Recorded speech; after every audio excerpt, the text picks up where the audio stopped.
Bonjour! Donc, si aujourd'hui je suis ici devant vous, c'est pour vous présenter ma critique sur un livre que j'ai récemment lu, Série grise de Laurent Chabin, qui est un écrivain de romans policiers.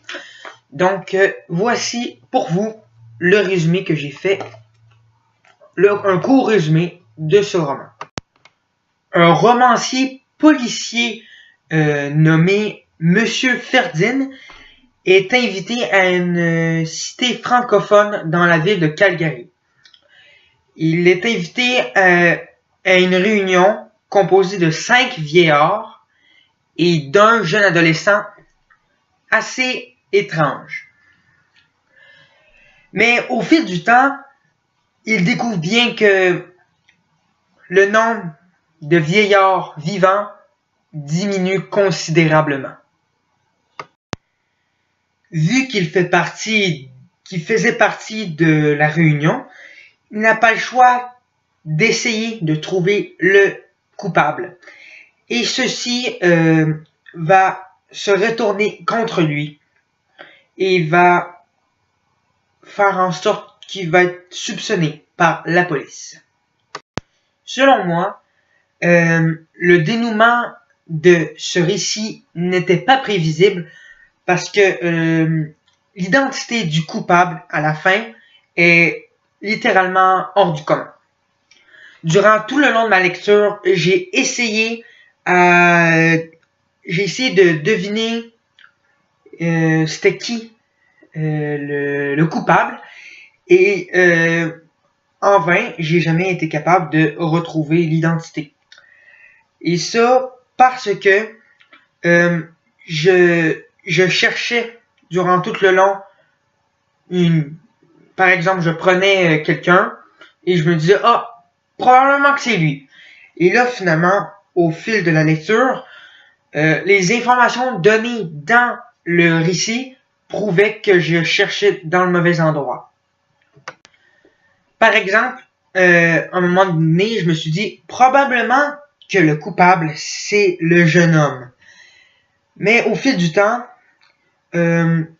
après, on voit qu'un des personnages le soupçonne également. Et ça fait dire que, ok, on peut penser que c'est le jeune adolescent qui est le coupable. Mais moi, je me dis, c'est sûr, c'est pas lui.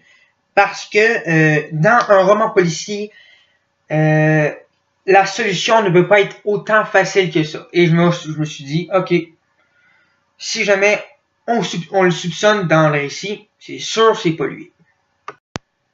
Le déroulement de l'histoire n'est pas tout à fait cohérent dans son ensemble.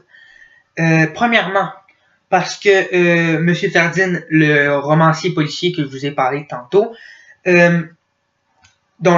est le personnage principal, durant un bon morceau du déroulement de l'histoire, il oublie complètement l'existence du jeune adolescent. Il cherche l'identité du coupable, il soupçonne plusieurs personnes et il oublie qu'il reste encore le jeune adolescent, qu'il n'est pas mort, lui, durant la réunion.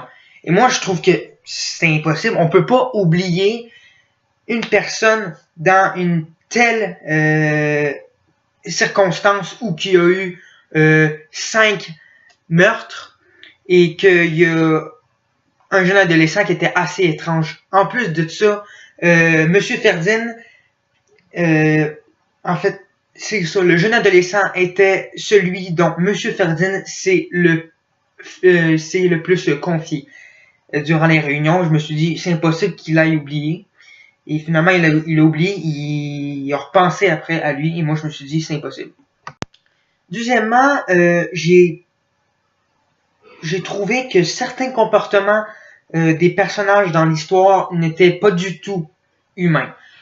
Par exemple, un des vieillards, vers la fin de la réunion, où il y a les 5 meurtres, il a l'idée de boire dans une tasse de camomille qui a l'air assez louche, qui traîne sur le comptoir, tout en sachant que il vient juste d'avoir 3 meurtres dans la salle. Il se dit, ok, on va quand même boire dans la camomille. Moi, je me dis, c'est impossible. On peut pas. Il y a personne qui pense comme ça, à part si t'es vraiment. En gros, qu'est-ce que je veux dire, c'est que certains comportements étaient inhumains dans ce récit. Et moi, je me dis, c'est pas tellement réel, mais c'est pas grave. En gros, bref, à part ces quelques erreurs d'incohérence, le texte n'est pas si mal. Le récit est quand même assez cohérent. En gros, ce roman de Laurent Chabin, qui est un romancier policier québécois, il n'a pas été si mal. Je m'attendais un peu à plus parce que j'ai déjà lu des romans policiers un peu plus impressionnants, mais je l'ai quand même beaucoup aimé. Donc, je vous le suggère fortement, même si, à quelques exceptions, il y a quelques incohérences, mais c'est pas grave. Donc, voilà, je vous le suggère. Série grise de Laurent Chabin. Et merci de m'avoir écouté.